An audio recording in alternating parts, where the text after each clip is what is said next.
today is G Mone'a Resurrection Weekend. Listen, every day is resurrection. Listen, I'm G Mone'a. Said ain't so Saturdays with G Mone'a. Yes, that's me, G Mone'a, coming to you today. Right. Today is a blessed day, just like any other day, because I am ecstatic. And I'm so humbled to have a very special guest. She is not just any special guest. She's my sister. She is a mentor and my ministry mentor. She's just all that. I'm not going to take up no more time because you guys are in for a treat. She is going to give you a powerful story. So I encourage you to like, share, and subscribe. I can share, yes. Please make sure that you share this because remember, I always said this. This is all about doing God's work. We are sowing. This is not for entertainment purposes, okay? But without further ado, I want to introduce to some, present to others, my sister. She is a powerful woman in the ministry. Dr. Angelita McCants. God bless you. God Dr. bless you. McCants, God how bless you doing? I'm wonderful. It is so good to be here on today. So good to be here today. Listen, I'm telling you, we have I think I hear something back down. So that's one of my assistant. But Dr. McCants, you go listen. She's beautiful, beautiful. We got extra devices going. But Dr. McCants, I want you to let God use you. This book right here, guys, I'm going to be holding on to this book because she's going to talk about her masterpiece. But I want you to talk to the viewers. And I want you to tell the viewers, who's Dr. Angelita McCants? How did you get started into something so powerful? Well, in all honesty, I didn't want ministry. I didn't want to be called into ministry. There are a lot of responsibilities that come with ministry. Had you told me when I was younger that I would be a voice box for God, that I would use my voice to speak life rather than death, I would have told you a few choice words. That wasn't holy, okay? I mean, just being honest, just being real. Yes. You know, I've always had a thing for music, so I thought music would be where I would actually make it. But God saw something different. God gave me something different. I'm very multifaceted. There's a lot that's behind the smile. There's a lot that's behind the manifestation of God's gifts. And it's just like when we talk about the anointing of God, and if you know anything about olives actually have to be smashed. They have to be pushed in. They have to be, in some terms, kind of like brutalized in order for the oil to run. And so I've had that experience with God, where God has pressed me, where I have been pressed down. You know how I say pressed down, shaken together, and running over? Well, there are some things that have to take place before you can get the running over. Jesus. You know, you don't just come today and you get a little press and then you just burst and it doesn't work that way. You know, there's a process that has to take place, and in that process, you have to begin to understand who you really are, not what they call you. I say that. Not what they call you. Not who they think you are. Not who they portray you as. But you have to get to a point to where you understand who you really are in God. Because you don't even see you right now. But God has already seen you. You don't even know your name. You know the name that your parents gave you. Yes. You don't really know who you are until God gets a hold of you. And then he begins to show you, the real you. Not the attitude, not the hurt, not the pain, not being disgruntled, not being bruised, not being set aside, not being cast aside, not being thrown under the bus. He doesn't show you that. He shows you who you really are. He shows you the gifts that he's equipped you with. He shows you who you are in kingdom. And that says a lot, because a lot of us don't know who we are in kingdom. Yes. We know who we are in the church. Yes. We know what boards we sit on. Go We know the auxiliaries. But we don't know who we are in kingdom. And there's a total different, it's a total different position when you're in kingdom and not just in the church. Okay, see? I told y'all. Listen, we y'all get me? Y'all understand? We just 6 minutes in. And we already got to pass around the offering plate. Oh, God. Call the discipleships. I mean, we like 6 minutes in. See, this here, that's why I say you need to share this. You need to get people on here. Because, share, y'all. Because there are people that need to hear word, sound word. They need to hear sound doctrine. This is a messenger. One of God's messengers. She's painting this picture. She's giving you a story. I'm going to let her go ahead and continue. Let the listeners know, you said as a child, you didn't even think about church. Church, what? I didn't know who God was. A lot of times you hear people who are in ministry, they grew up in the church, whether they went on their own or whether their mother drugged them, grandparents, and things like that. I didn't grow up in the church. And there are some out there who did not grow up in the church. The life that I had before I came to know who Christ was, it was filled with death. Death was all around me. That's all I saw. Detriment. That's all I saw was death. I didn't see hope. I didn't see making it out. I didn't see victory. I didn't see any of that. I was basically surrounded by death. I grew up in the projects. In the projects of Atlanta. Projects called Inglewood. And if you're from Atlanta, you probably know where Inglewood was, because it's not there anymore. And I dealt with a lot of gun violence. There was a lot of killings. There was a lot of shooting. You could be walking down the street and boom, boom, boom, boom, boom. You got to duck. You got to hide. You got to run.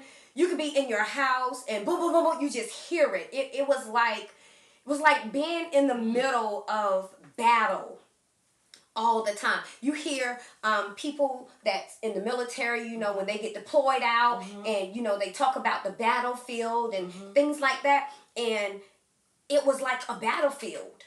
Every day it was like a battlefield. And for a little child, you don't necessarily see that there is better, because this is where you are. This is all you know. You've been this way since birth. This is all you've seen, so you don't really know.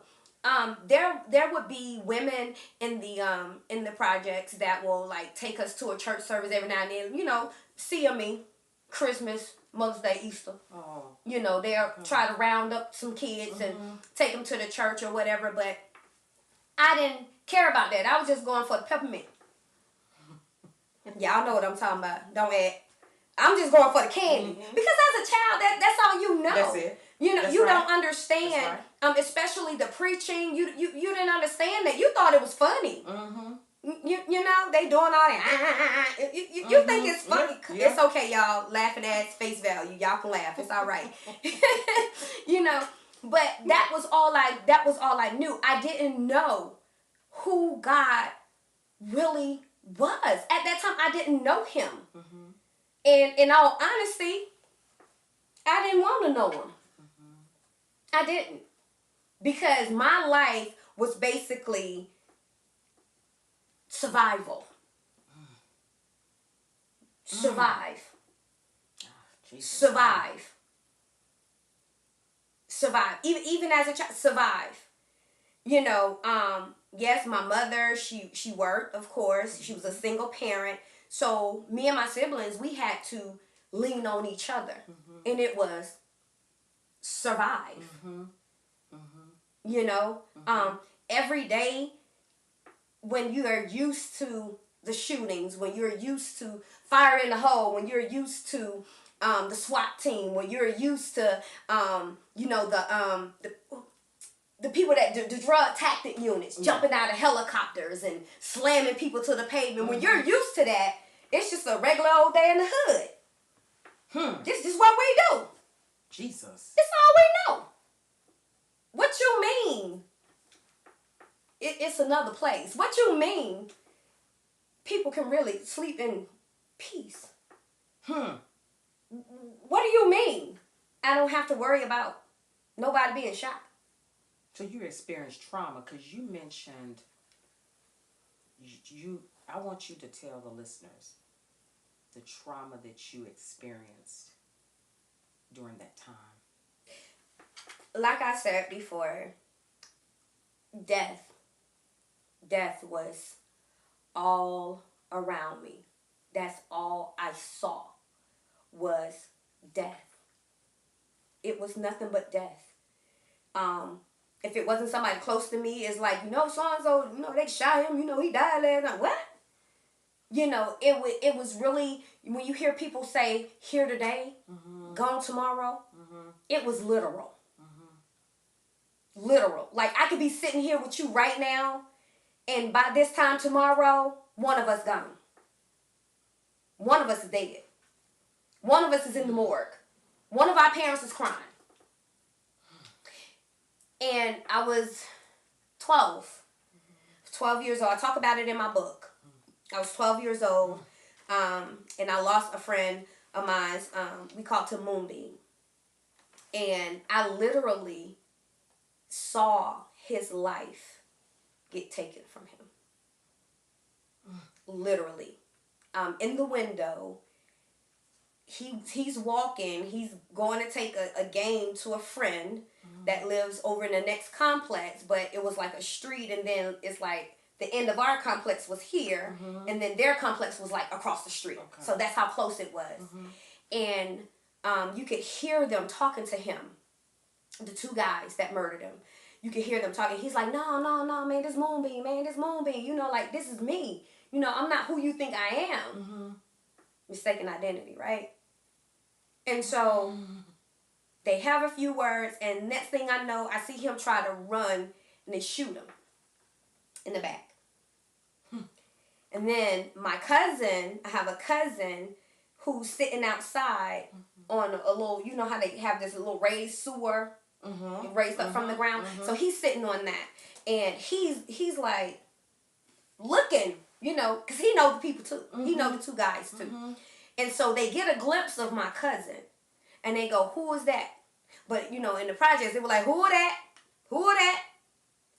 And he says his name, and you hear one of the guys says, you want me to kill him? And my cousin takes off around the corner. At this time, I'm still in the window. I can't move. I'm paralyzed. I'm in the window, and I'm paralyzed. And you hear, boom! And I jump, and I still can't move, though. So I don't know if they just shot my cousin, because right now I'm not focused. I'm just sitting there. I'm just like stuck. They shot Moonbeam again. Wow. And so you hear him. You hear him begging and pleading, calling for his mom. And the guy walks up to him, and he points a 30-30 rifle, which is a military gun, a 30-30 rifle right at him and shoot him again. Then he had the audacity to take the gun that he just murdered my friend with, wipe it off with his shirt, Moonbeam shirt, and put it upside down in his right hand. Jesus. And the whole time I'm stuck in the window watching it. as it all unfolds. That's just one of many. Of many. I've been talking to someone, and then we walk away, and boom, boom, boom, boom, boom, they're dead. I mean, just one death behind the other. So that's the trauma, part of the trauma that I dealt with before I even knew who God was. It never occurred to me that that my life was being saved. Yes. At that juncture, Yes. it never occurred to me Yes. that Yes, Lord. that he was blocking anything from happening to me. It never occurred to me that Yes, Lord. destiny had already been placed inside of me. It never occurred to me because all I knew was the hustle and the bustle, trying to survive and death. That's all I knew. That's all I knew. Jesus. That's all I knew. And so, Jesus. when I was around 14, my brother and my uncle, my adoptive uncle, they came to get me. I didn't even know they was looking for me. I didn't even know that they had come to get me until they showed up. But before that, I had gone through maybe 5, 6 deaths of people that were close, people I used to hang with, people who, you know, like I said, would look at me as a sister. I looked at them as a brother. You know, and it's all in my book. It's all in the book. So when my brother and my uncle came to get me, I was really at a point in my life where everything was hard, harsh. From the language to the body language to the way I thought, the way I viewed things, the way I looked at things. Everything was kind of like heartless. So when they came and got me, I cussed them out. I cussed my uncle out. I cussed him up one side and down the next. I did. And I didn't know he was in ministry. He would later become a pastor. Oh, God forgive me, Jesus. It's all right, y'all. Y'all can laugh about it. Y'all can laugh about it. My sister-in-law on there. She know I'm telling the truth. But I cussed them out. All kind of MFs and just all kind. Because that's all I knew.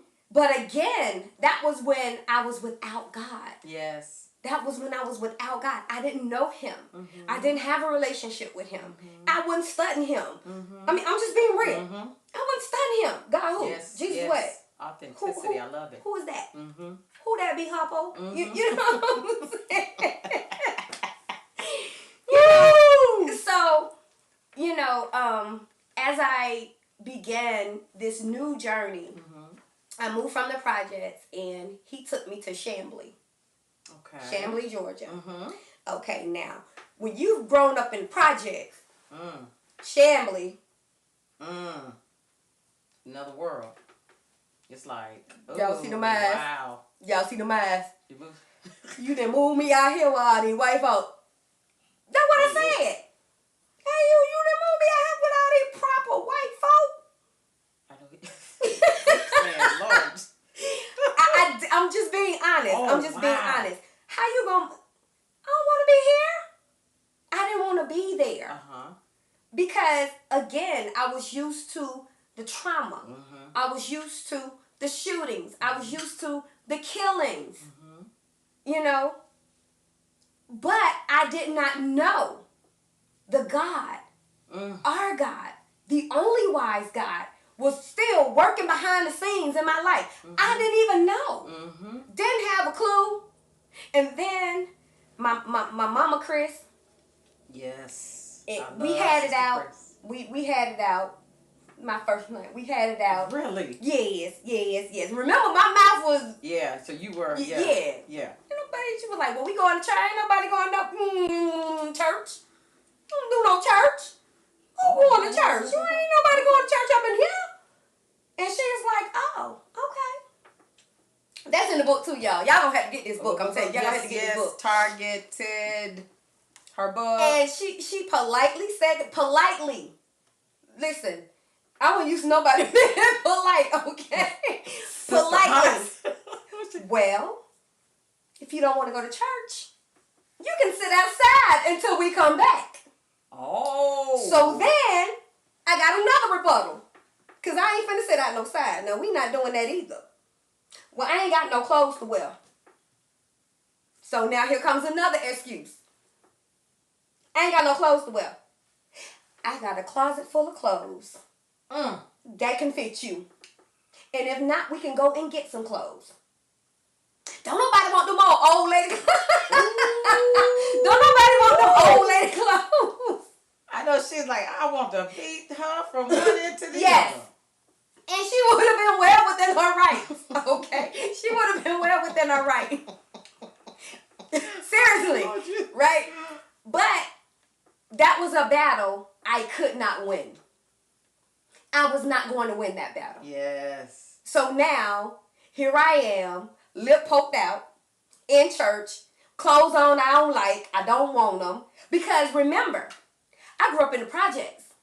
So I'm hat to the back, baggy pants, baseball caps. What you mean a dress? Hold up. What you mean stockings? Unfamiliar. You was in unfamiliar dress territory. shoes. Huh? Somebody putting them Susie Q shoes on. You know? Oh my gosh. But it's the way that God used her. Yes. And her family. Yes. Yes. Yes. When I tell you, and I get emotional every time I talk about this. And this has been years and years and years ago. You know, I'm well in my 40s now. This happened when I was 14. Okay? The impact that it had on my life. When I say she loved me beyond the pain, it was as if she looked at me and said, I see you. Not I see you. I see you. As in spirit. As in, I see that you're lashing out because you're wounded. You're lashing out because you're angry. You're lashing out because you're hurt. That's why you're lashing out. It's not that you hate people. I see the real you. Yes. I don't see this girl that you're portraying trying to be so hard all the time. I see you for real. And that only comes from God. That only comes from the Spirit of God being in you. That only comes from having a relationship with Christ to be able to tap into the Spirit when the face is giving you something totally different. Yes, yes. That's only God. Yes. Only God can show you the wounds of a person that won't admit that they've been wounded. Only the Spirit of God can show you the hurt and the depth of the pain that people are going through and people are struggling with. And all the while, they're in your presence. They got a big smile on their face. But you see beyond the smile. You see beyond the happiness. You see behind what they are fronting. Yes. Because that's what I was fronting. Yes, yes. I didn't know I was fronting, but I was fronting. Yes, yes. Yes, Lord. That's it. That's it. Broken. Perplexed. Broken. I was broken. And you just broken. It's broken. Like, I was broken in my spirit and didn't even know I had a spirit to be broken in. You went through a form of torture. And it reminds me of what Jesus went through. You know, that what my sister has shared with you so far. When you are broken, you know, because people tend to look at the surface and want to size you up. You know, they look at the surface and not realizing That's why I tell people, you don't know a person's story. Absolutely. You would never know that listen, you would never know this sister does not look what she went through. She looks nothing like it. So not at all. It's a surprise. She's talking about straight project hood. Yeah. She speaks so intelligent. She's like she's a scholar. She has so many she got more degrees under her belt than what's on the shelf. The deodorant that's on the deodorant is on the shelf. Oh Lord. She has a lot, and that's because she made a choice. Right. She made a choice to take up her cross and walk. Right. And that's why I'm humble, because of her story. Because they're saving a lot of people. Because a lot of people don't know where to go. A lot of people wouldn't have been able to make it. Not even a percentage of what Dr. McCants went through when she was a child. But God said, look at you. You know, the pain. She talked about the pain. I want you to talk about what you shared with me earlier about like a woman. Going into yes. Excuse me. A woman, when you think about the birthing process, each one of us, when we come into the knowledge of who Christ is, when we come into the knowledge of who we are in Christ, we, first of all, you have to understand that God has impregnated you, right? And I'm gonna keep it clean, y'all. But God has impregnated you. He's giving you gifts. He's giving you purpose. He's giving you position. He's giving you power. He's giving you so many things that are within you. However, they will never come to the forefront if it's not birth. It's just like he gives the woman the egg, but he gives the man the seed. Oh, y'all gonna catch me today, boy. Y'all gonna catch me today. I need it. Yes, go in. So you have the man with the seed and you have the woman with the egg. So a baby cannot form until the seed reaches the egg. Yeah. And think about it. And I'm not trying to be vulgar here or anything like this, but go with me in your spirit. Go with me in your spirit. There are millions of sperm that enters into a woman's womb. Yes. But it's only one sperm. One sperm. Yes. That can attach itself to this egg and bring forth the baby. Millions. Listen, millions. So out of the millions of people that we have here on this earth, yes, Lord, God chose you. Jesus. Out of all the millions, he chose it to do it to you. He chose to bring you forth. He chose to birth you in the atmosphere. He chose to give you the gifts. He chose to give you that purpose. He chose to give it to you. Jesus. So how powerful is that when you're thinking, I came from nothing? I came from nothing. I didn't know whether I was going left or right. I didn't know if I was going forward or backwards. Jesus. I didn't know who God was, but God knew me. Oh, that's a good place to shout, y'all. I didn't know him, but he knew me. He knew me. And so, what happens is when a woman is pregnant, there's some things that a woman has to do in order to birth this baby. Yes. So first thing a woman has to do is she got to go get checked out. Yes. Check your life. Go ahead. Check your life. See what ain't adding up. Check your life. Yes, Lord. Check your life. Okay, so here it is. God has entrusted you with this seed that we call baby. We call it a baby, right? So God has entrusted you. But there's some things that begin to change in a woman's body. Y'all women out there, y'all got kids, y'all know what I'm talking about. Yes. There's some things, so you begin to change.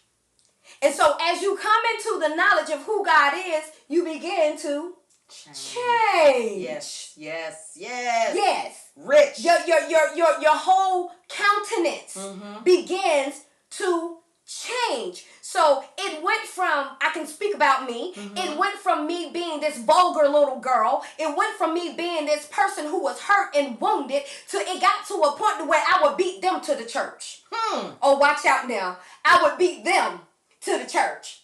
Where's Angelita? She's at the church. So some things began to change in my life, and I began to understand that the things that I was listening to, I didn't like it no more. The words that was coming out of my mouth, it didn't taste right no more. Jesus. You know, even the clothes that I used to wear, cause yeah, I was one of them short skirt women. Y'all know them short skirt women, right?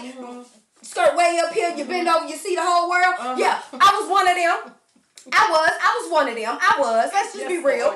You know, but I began to see myself as God sees me. And so it's totally different. Listen, I didn't say see myself as my brother saw me. I didn't say see myself as my mother saw me. I began to see myself as God saw me. Yes.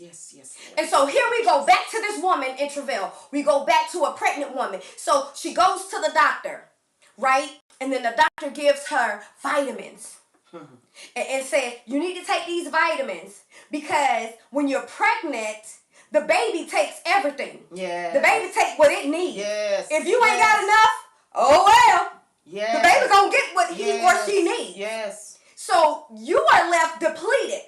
And so because you don't want to be left depleted, you take the iron pills. You take them vitamins. Yes. Because you don't want to be depleted. And when you're taking these iron pills and you're taking these vitamins, you get hungrier. You want more. Yes. So there comes a point in your life when you get into the presence of God, you begin to want more. Yes.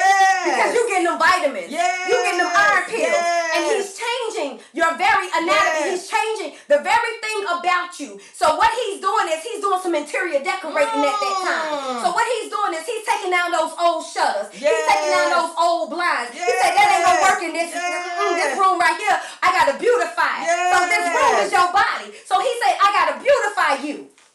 So I'm gonna rip down that old stuff. That carpet, we're gonna take that carpet up. You don't need no carpet right now. Jesus. And so as a woman gives birth, and she is going through, she had 3 trimesters. First, second, and third, right? She had 3 trimesters.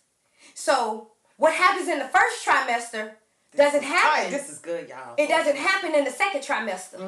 What happens in the second trimester doesn't happen in the third trimester. Yes. So there is a period of time that we go through what we go through for that trimester. See, the word of God, they teach us this. They tell us this. You know, you hear things like, trouble don't last always. Can I get a witness out there? Y'all understand that? They say, well, trouble, baby, you can't be here forever. Yes. It's just like the seasons. Just like with the seasons have to change. It can't stay hot all the time. Yes. And so therefore, Holy you Spirit. cannot stay in that state that you are in forever. Yes. You got to change. Yes. You got to change. Yes. It's time for you to go to the next trimester. Thank you, Jesus. You got to change. And so God began to work on me. He began to work on my life. And at the time, I began to know him. I began to see things. I began to understand things. And the understanding didn't just come from going to church. I would read my Bible and God would reveal things to me. He would allow me to sense things. He will allow me to sense things. Like I can be in a room with people. I can be in a room with some people and I feel what they feel. And it scared me to death. Wait a minute. But now when you speak in a prophetic, it allows you to understand that those people was pulling on you. So they was pulling on a gift that I didn't even know I had. Jesus. I didn't even know. Jesus. I didn't even know the gift was there. Again, the baby takes what it needs. Yes. And if you're not taking your vitamins, you're not taking your iron pills, Yes. you're going to be depleted. Yes. But God is saying you shall not be depleted. Yes. Yes. So she keeps going to these appointments. And every time she goes to these appointments, they checking her out. The baby's getting bigger. The baby's getting bigger. The baby is growing. You're right on time. This is what's happening. Right now, the baby got all 10 fingers, all 10 toes. The organs are being formed. They educate you and they tell you this is what's happening. And so when you think about the gifts that God has given you, when you think about what He's impregnated you with, when you think about that purpose has to be birthed. But that purpose has to go through a process, a personal process while you are in the pregnancy phase. And so as he is bringing this forth, he's developing it on the inside. That's why you have a lot of women. Oh, come on, somebody feel me right now. That's why you have a lot of women that won't tell you they're pregnant until they're in their second trimester. Jesus. Because if it was left up to many people, you wouldn't bring forth what God has for you to bring forth. So there's a period of time where you have to be sacred. There's a period of time where you got to keep it to yourself. Yes. There's a period of time where you can't go running your mouth. Yes, Lord. Yes. Hallelujah. There's a period of time. Yes. You take care. You are protective of this baby. You're protective of this seed that's growing in you. And so if you can be protective of your natural baby, why can't you be protective of the things God has impregnated you with? Jesus. Why can't you be protective of that gift that He's given you? Why can't you be protective of that ministry that He is bringing forth? Why can't you be protective? Stop running your mouth. Yes. Yes. Yes. Stop running your mouth. Yes. Go to your appointments. Speak. Go in your prayer closet. Yes. Keep praying. Yes. Keep fasting. Yes, Lord. And then you get to the third trimester. Now in the third trimester, the baby is it's ready. The baby ready. The baby ready. Watch this time in your life when you're in your third trimester. Watch. Be prayerful and watch. Because some of us are mess around and have a stillborn baby. Because we stop protecting. We stop protecting the baby. We stop caring for the baby. We stop nourishing the baby. And the enemy's tactics is to destroy what God is trying to bring to the world through you. Jesus. And so you got to be careful. You can't run your mouth and tell everybody your business. Yes. Yes. You can't. That's it. And it's not that I'm being private. It just ain't your business. Yes. Yes. And some of y'all need to say that. Yes. No, it's not that I'm being funny with you. It's just not your business. Yes. Yes, that's it. And don't feel no ways about it. Yes. Yes. But if they knew, see, it's all about connection. If when you are connected, see, God gives all of His children choices. Absolutely. We all have choices. So what doctor has just, oh my God, what doctor just said, see, it's not what goes in that defiles you. It's what comes out that defiles you. Absolutely. This is not G Mone'a's word. This is God's word. That's when right. She says, keep your mouth shut while you are in the process. Yep. God is doing, He's about to birth. You're about to give birth to That's something right. big, and That's you right. can't. And there's a lot of people out there, you know who you are. There's a lot of people that run their mouth. Keep going, girl. Keep going. People will tell your business before you can tell your Yes. business. Yes. Because why? You talking to the enemy. Good God Almighty. Thank you, Holy Ghost. You talking to the enemy. It's just like with Eve in the garden. It's just, oh, come on, somebody. Y'all gonna follow me. Go on back to Genesis, baby. Go on back to Genesis. God gave the man the word. But who did the woman give the word to? She gave the word to the serpent. Ooh. She gave the word to the enemy. That's why you need to be running your mouth about what God told you, or what God told your man, or what God told your husband, or what God is doing in your marriage. Shut your mouth. Shut it up. He said, well, God didn't really say that you was gonna die, did he? And she go, well, God said. He said that we can eat from all the trees except for that one tree. And he said if we eat from that one tree, that we gonna die. He said he didn't say you was gonna die. See how cunning folk, he didn't say you was gonna die, did he? Girl, you ain't gonna die. He just knows that the day you eat that fruit, your eyes gonna be open and you gonna become a god. But if you go back to Genesis, think it's 1:26. He said, "Let us make man in our own image and in Yes, our own y'all better likeness." get that. So how you gonna tell me what I'm going to become when I'm already that?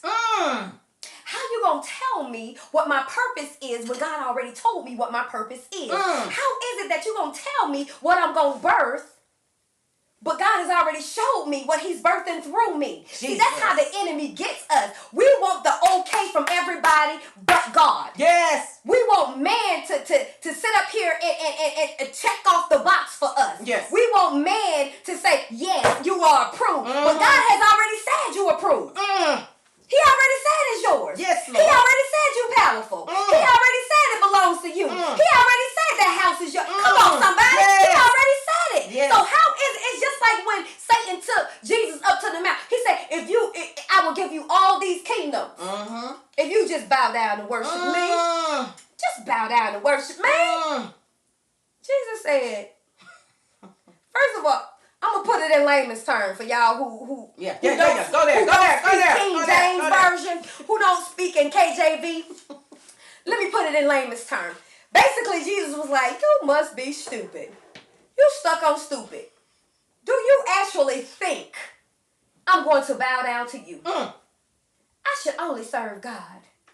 And God is the only one I should worship, and he is the only one I should serve. He knew, as they would say, the assignment. Yes. But that did not stop the enemy from trying to keep him from the assignment. Oh, yes. And so here we go, back to the lady, back to the pregnant woman, Yes. back to the pregnant woman, because we gonna finish that. When a woman goes into labor, right? Travail. She have contractions. Right? Y'all women out there, y'all know what contractions is, right? Right. So she have contractions. The thing about contractions is you don't control contractions. Contractions control you. You can't tell a contraction, stop. A contraction will stop while you pushing. Go in. Go. So you got this woman in travail. She's in a birthing process. God is birthing some things through you. And right now, it hurt. Because when you have contraction, it is painful. Yes. It is very painful. You want to punch somebody in their throat. You want to kick somebody out. Yes. You want to cuss them up and down. You want them, I hate you. Yes. That's what you want to say. Get away from me. I can't stand you. I hate you. I hate you, Jody. I hate you. Don't make me become a white baby boy. Don't make me. So when you are faced with things that are just, it's so aggravating. Oh my God. It's like this pain just will not go away. And then here comes this midwife. Or here comes this nurse. And she said, baby, the next time you have a contraction, I want you to push. You want to cuss her out too. Push. I can barely even breathe and things. It hurts so much. I don't want to do nothing but scream. But she tells you to push through the pain. Yes. Oh, that's the whole word by itself. Push through the pain. Yes. But we have to learn how to push past the pain. Yes. We got to push while we are going through contractions. Yes. We got to push when things are getting heavy. Yes. We got to push when things don't look like they're going to work out. Yes. That's when you get down and you pray even harder. Yes. That means you stay in God's face even more. Yes. You got to push through the pain. Yes. Yes. And as you push it through the pain, when you push through the pain, when you hear what happened? You carry thank you, God. Y'all know y'all didn't get that in the delivery room. Oh yeah, all I know. Look, let's wild. I remember that day. Ugly face and everything. But that is just God birthing what he is birthing through you.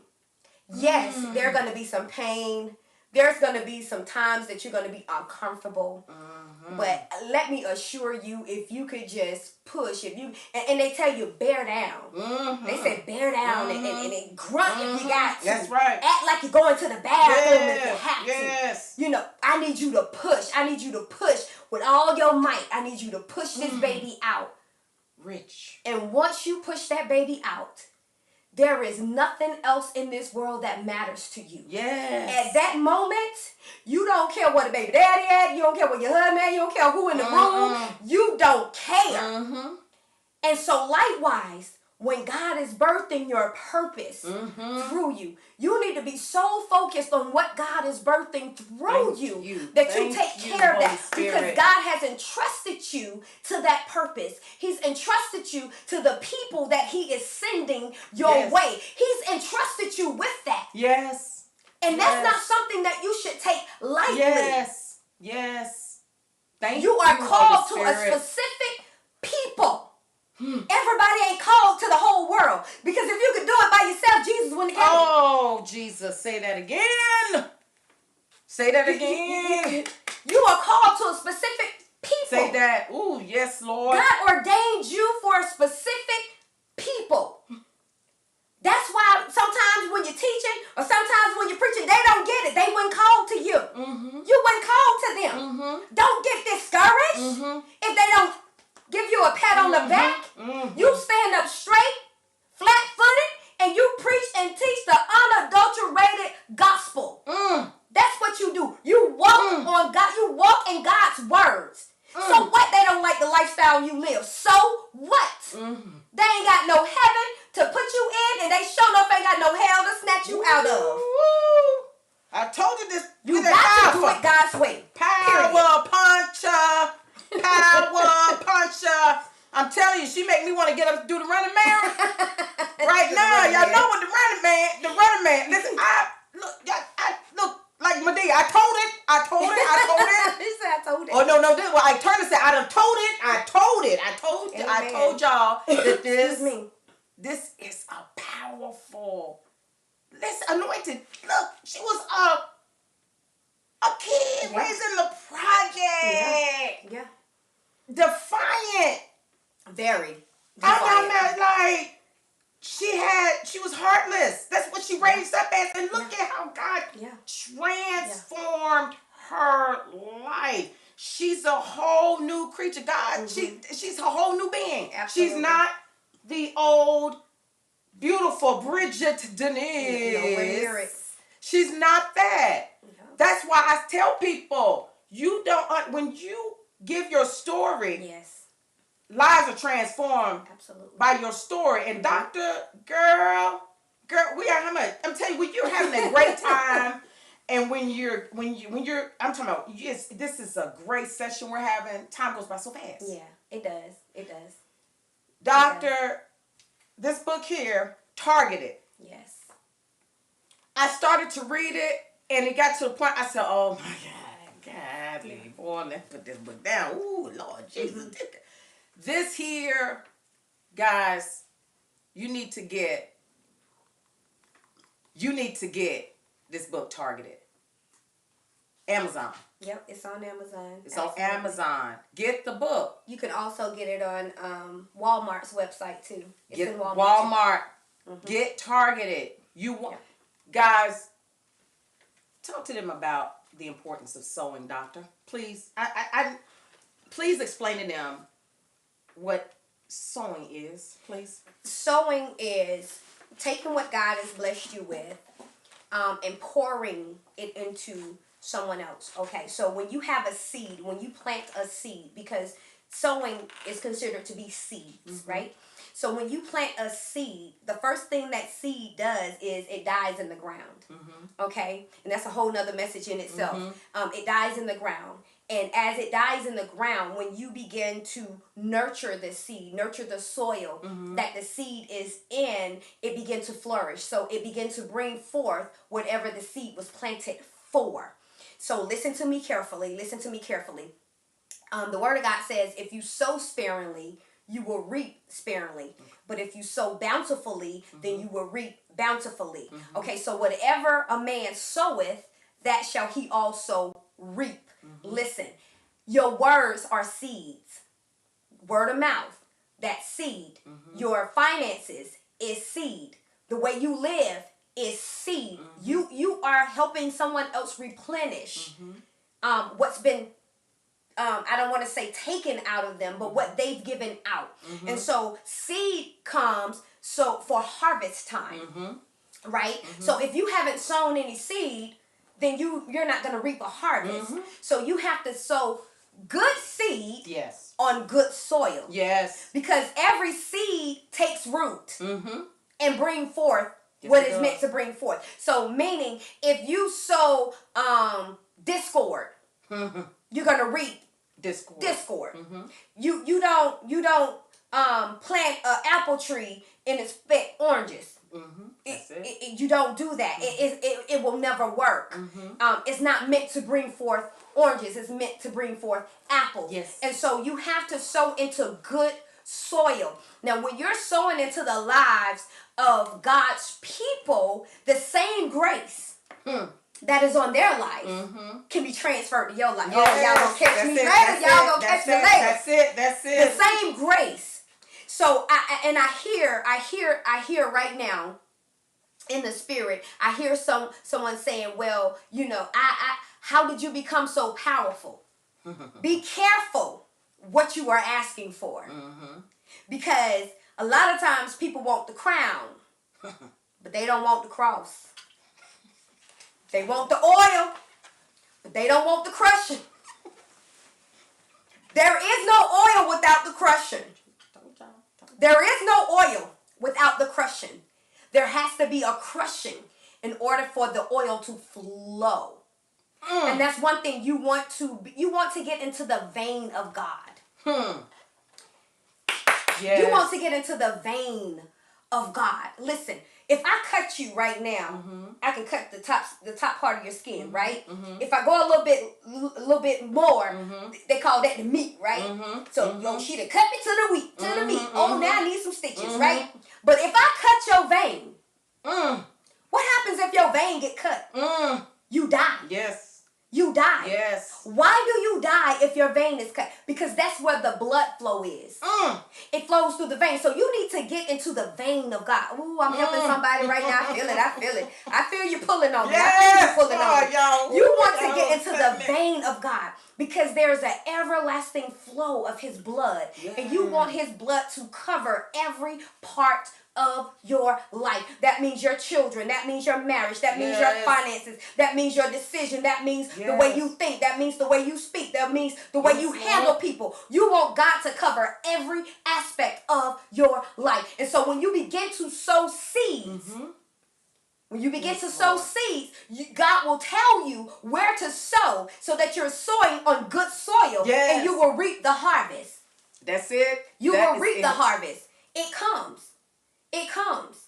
Jesus. You got to learn to listen where to sow your seed. You don't sow your seed on concrete and expect flowers to come out, do you? Yeah, I was.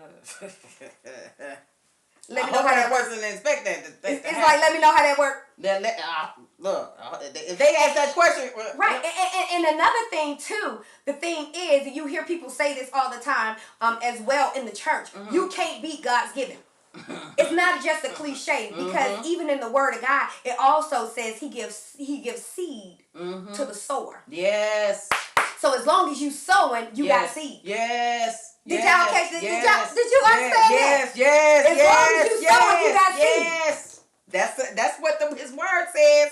As long as you sowing, you got seed. Yes. So. Because whatever you sowing, I'm going to replace it with some more seed. Yes. You can't outbeat me. You can't outdo me. God said you can't outbeat me. Yes. You can't outdo me.